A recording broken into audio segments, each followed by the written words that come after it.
नमस्कार, मैं डॉक्टर विनीत वानखेड़े आशीर्वाद क्लिनिक डायबिटीज, थायराइड और ओबेसिटी केयर सेंटर नासिक से बात कर रहा हूँ। आज हम डायबिटीज के बारे में देखते हैं। डायबिटीज क्या है?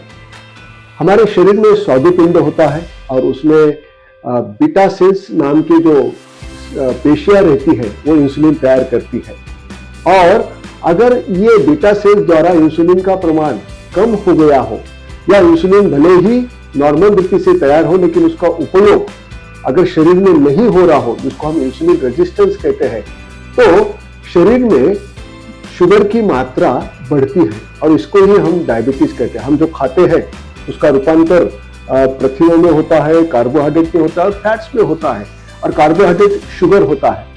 ये इंसुलिन बिल्कुल जैसा खाना खाते हैं शुगर बढ़ती है, स्वादुपिंड इंसुलिन तैयार करता है और शुगर की मात्रा कंट्रोल में रहता है नॉर्मल परिस्थिति में। डायबिटीज में ये नहीं होता है। डायबिटीज में इंसुलिन की मात्रा कमी होती है या इंसुलिन का उपयोग कम हो जाता है और शुगर बढ़े वाली स्थिति में रहती है, उसको मधुमेह या डायबिटीज बोलते हैं। डायबिटीज मेलाइटस, ये दो शब्दों से बना है। इसका मतलब एक मीठा पदार्थ के प्रवाह बहना, प्रवाह बहना, इसकी वजह से उसका नाम मधुमेह कहा जाता है। वैसा देखा जाए तो 3000 वर्षों से पहले भी हमको ये डायबिटीज का पता है। इजिप्शियन लोगों ने डायबिटीज के बारे में उनके ग्रंथों में लिख कर रखा है।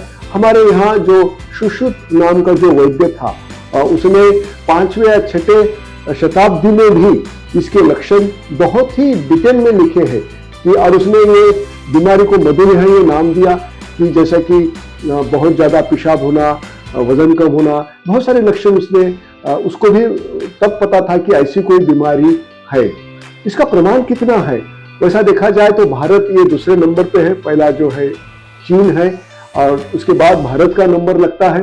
भारत में देखा जाए तो 10 करोड़ लोग डायबिटिक हैं, 10 करोड़, और उतने ही प्री डायबिटिक ऑलमोस्ट 13 करोड़ के आसपास।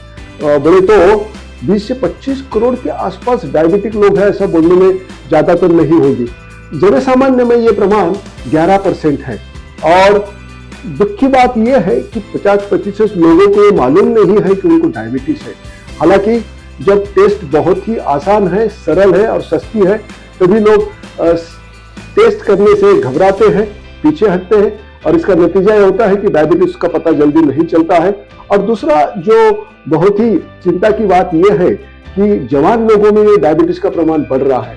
30 से 40 लोगों में प्रमाण पहले 60 के बाद ये बहुत ज्यादा आता था, टाइप 2 की बात कर रहे हैं हम, लेकिन आजकल तो 30 और 40 में ही आने लगा है। और इनका जो आगे का जो आयुष्य है, अगर डायबिटीज के साथ निकालना बहुत ही कठिन हो जाता है। इसके प्रकार क्या है? तो वैसा देखा जाए तो मुख्यत्वे 3 ही प्रकार है: टाइप 1 डायबिटीज, टाइप 2 डायबिटीज और गर्भावस्था में होने वाला डायबिटीज। टाइप 1 जो डायबिटीज है, इसका जनसामान्य में प्रमाण है 4 से 6% तक, और ये 20 साल के नीचे वाले उम्र के लोगों में होता है, बच्चों में पाया जाता है। यहाँ बीटा सेल्स द्वारा बिल्कुल ही इंसुलिन तैयार किए नहीं जा सकता। इसका दूसरी बात ये कह सकती है कि बीटा सेल्स रहते नहीं है, वो पूर्ण तरह से नष्ट हो जाती है, और इन लोगों को जिंदगी भर इंसुलिन लेना पड़ता है। टाइप 2 ये 30 के बाद कभी भी आ सकता है, और 95% लोगों में, मतलब तो 95% लोगों में ये टाइप पाया जाता है, और इसका मुख्य कारण है इंसुलिन रेजिस्टेंस।